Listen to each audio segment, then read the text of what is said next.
looking for a game that shows you a whole new world? Maybe a new fantastic point of view, huh? Well, then keep an eye open for these upcoming open world games. We'll start with one that you don't even have to wait that long for, Stalker 2: Heart of Chernobyl. Arriving on November 20th, it drops players into an open world where everything feels truly alive. From the eerily lifelike NPCs who respond to each decision you make, to the photorealistic visuals and the dynamic events that pop up, suddenly dragging you into the middle of a bandit raid when you were just out for a nice walk. Hate it when that happens. The AI for enemies and NPCs is super advanced. Bandits will patrol their territory, monsters will have their own hunting grounds, and while there are tons of side quests on offer, you won't find anyone just standing around gormlessly until you interact with them. The zone is filled with people living their own lives, that is until a mutant gets them anyway. How you choose to survive in the exclusion zone will also totally change your experience of the place too.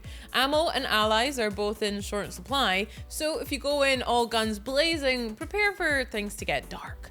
Or darker, anyway.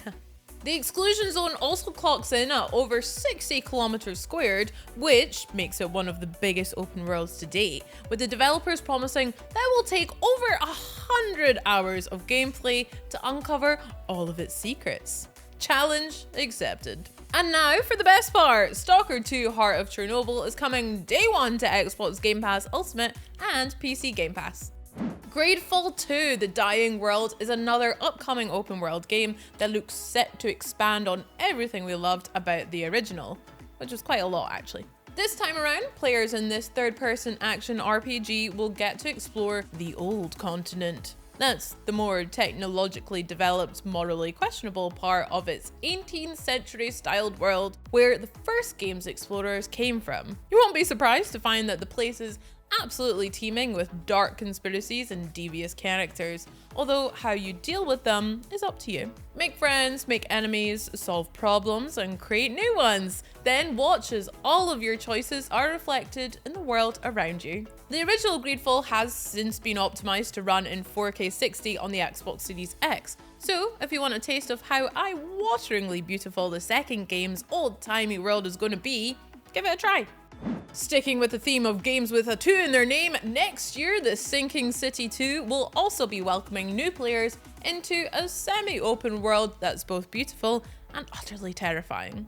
The game takes place in a version of 1920s America that's got a decidedly more Lovecraftian feel to it than the history books tend to describe. This third-person survival game is just crawling with eldritch horrors of all shapes and sizes, many of whom actually do like to crawl. The whole thing is being conjured using the dark magic of Unreal Engine 5, allowing it to take full advantage of the Xbox Series X and S's hardware. So, all of the madness-inducing abominations that populate the game look pretty much photorealistic.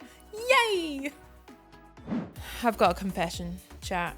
I'm afraid we're going to have to return to our life of crime in 2025. But don't blame me.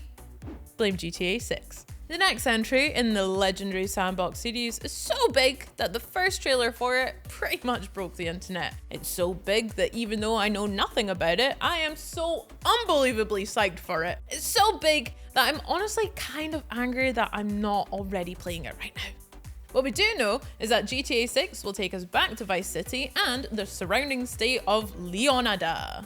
Leonida. And we know that a woman named Lucia and her partner will be soaking up the sun together. And we also know, again, I would really like to play it. We'll have our ears to the scanner for any new tip-offs about GTA 6, so make sure you subscribe and ring the bell to hear all about it. On February 15th, Xbox Game Pass Ultimate and PC Game Pass players can get ready to immerse themselves in the magical world of Avowed.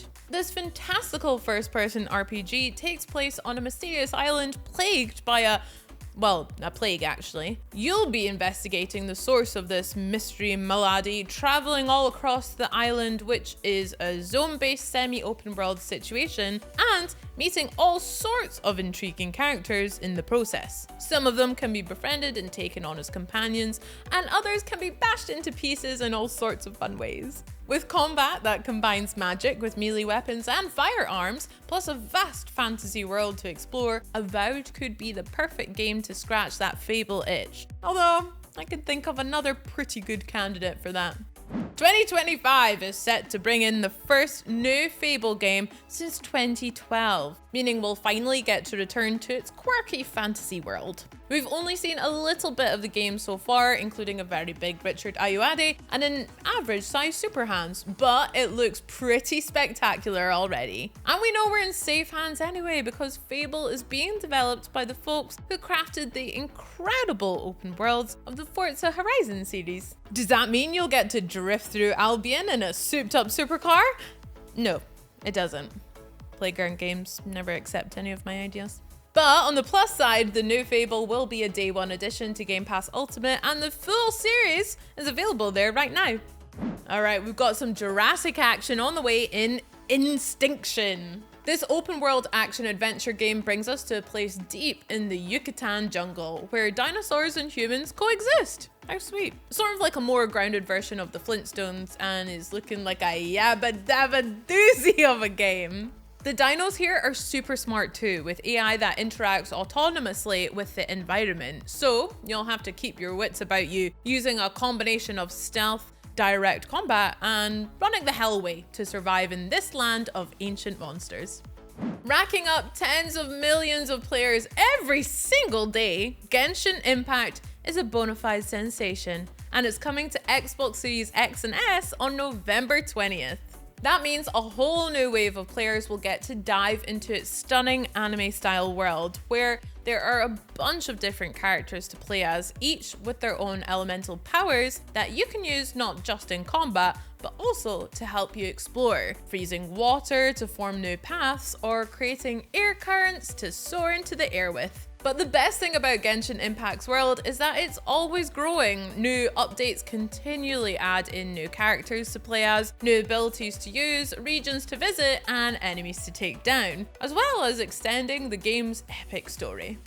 The Assassin's Creed series has already provided us with a whole bunch of the most memorable open worlds in gaming history, and the next one looks like an absolute banger too. Arriving on February 14th, Shadows takes place in 16th century Japan and allows players to switch between two very different characters, the nimble ninja Noe and the sword-swinging samurai Yasuke. You can expect the world to feel very different depending on whether you're dashing across rooftops unseen or strolling along the streets in a set of decidedly unstealthy samurai armor. But either way, it's a gorgeous place to explore, do a little sightseeing, and maybe murder a few Templars.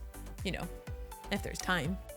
A day one Game Pass release that will be joining lots of other wonderfully dystopian games sometime in March 2025, Atomfall is a first-person survival game set in northern England in the wake of the Windscale nuclear disaster. The rolling green hills still look as quaint and inviting as ever, but you'll find that it's now filled with strange cults, rogue government agencies, and folks who even us Brits think are testing the limits of the term eccentric.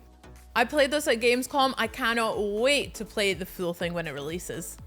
I'll finish up with yet another massive title that will be coming day one to Game Pass Ultimate and PC Game Pass, State of Decay 3. In this survival game, you'll be fighting to stay alive in a world overrun with zombies. But here's the thing, it's not just your brains on the menu, you've also got a whole bunch of fellow survivors to look after too. And if you fail to prevent any of them from becoming zombie chow, you'll lose that character for good, along with all of their abilities. So try not to let anyone die, but really try not to let anyone useful die. Events and storylines will evolve based on the choices that you make too, so State of Decay 3 really will feel like a playable version of your favorite zombie show. Is there another open world that you're even more excited to visit than any of the ones I mentioned? Hit the comments to tell me all about it, and we'll see you next time. Bye!